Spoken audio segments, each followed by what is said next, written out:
Hi అండి, welcome to my channel. ఎన్నో ఆరోగ్య ప్రయోజనాలు ఉన్న మునగాకు పచ్చడి ఎలా తయారు చేయాలో చూద్దాం.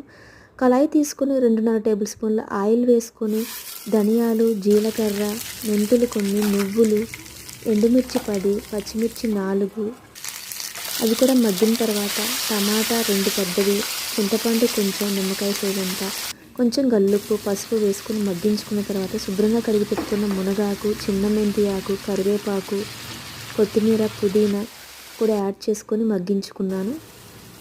ఇదంతా గిన్నెలోకి తీసుకొని చల్లారిన తర్వాత మిక్సీ జార్లోకి తీసుకొని ఒక ఉల్లిపాయ, వెల్లుల్లి రెమ్మలు ఒక 10, కొంచెం ఉప్పు వేసుకొని మిక్సీ పట్టుకున్నాను. ఇలా ఇష్టం లేని వాళ్ళు విడివిడిగా కూడా మిక్సీ పట్టుకోవచ్చు. ఎండుమిర్చి, ధనియాల పొడి ఒకసారి, ఆకు ఒకసారి, తర్వాత ఇంగువ వేసుకొని తాలింపు గింజలు, కరివేపాకు వేసుకొని తాలింపు పెట్టుకున్నాను. ఎన్నో ఆరోగ్య ప్రయోజనాలు ఉన్న మునగాకు పచ్చడి రెడీ.